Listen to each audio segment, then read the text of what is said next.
I think it's a pretty clear upgrade with Williams coming in as long as he's healthy, right? And that's obviously been the biggest issue for him in his career. But we've seen the fantasy impact that he can make when he's on the field. 15.4 points per game in 2021 across 16 games for wide receiver 13, and 13.6 points per game in 2022 across 13 games. That was good for wide receiver 22 in points per game.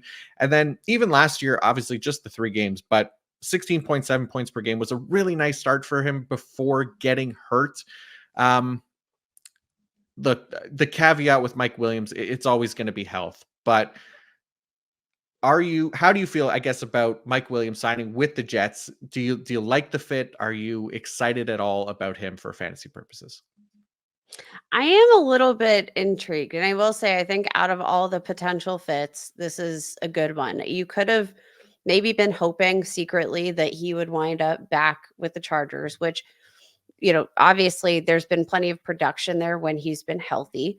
And undoubtedly, he would have a very monstrous target share. They have literally no other pass catchers in their offense. So maybe from a volume standpoint, this isn't the best fit for Mike Williams. But I do think that, like, in terms of lining him up against or opposite a very talented receiver like Garrett Wilson, it's a good fit. And I mean, before that torn ACL, like this was like a good tenure for Mike Williams. You feel bad. He was actually, over 3 games, 53.1% catch rate, which by far a career high. He was on pace for a monster game here when he tore the ACL. He had 7 catches, 121 receiving yards, and a touchdown on 67% of offensive snaps. Like, he looked good. He looked really good. And, I think Mike Williams, interestingly, for kind of the narrative about health, he hasn't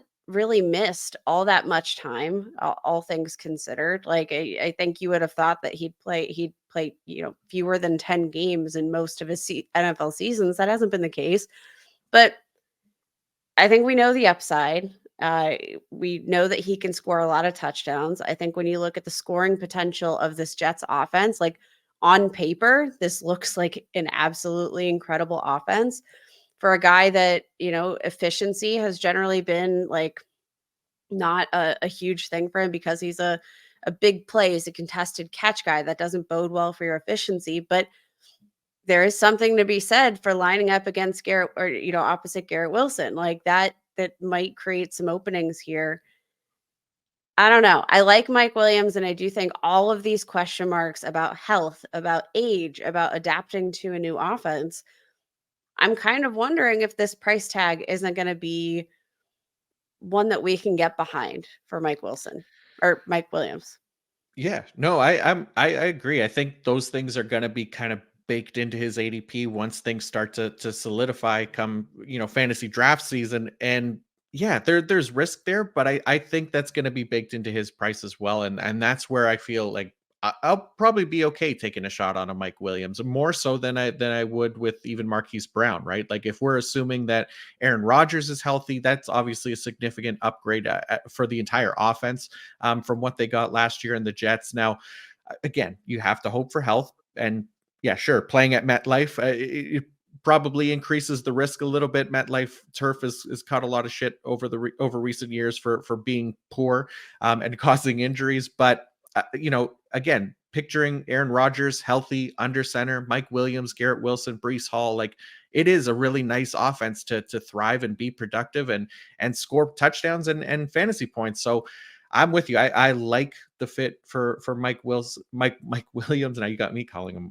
Mike Wilson, but yeah, it's again probably not necessarily the ideal fit, but it's a nice fit and one that I could definitely get behind for fantasy.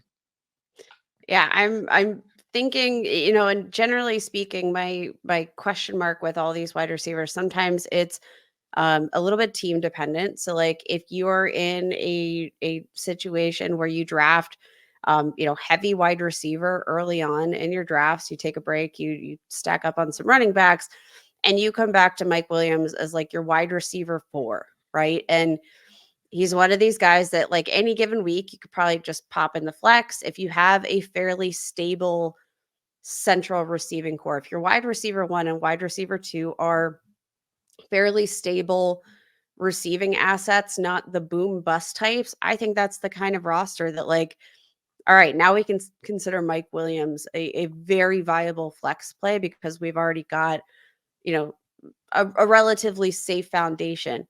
If you're drafting like some boomer bust question marks early on, and sometimes that's like, sometimes that's the approach, like high upside, high reward, but that's definitely not going to be the roster that you're trying to incorporate Mike Williams to. So I think it's definitely a team build question mark. It's a value question mark. Like, how far does he fall down draft boards? But I mean, when you're talking about a guy that you can probably draft in the mid to late rounds and he could win you a week, like that's what I'm looking for out of the flex. I'm not necessarily looking for the most consistency. I'm looking for guys that on any given week can help me demolish my opponent. And I do think Mike Williams still has some of those to his credit as long as he's entering the season healthy.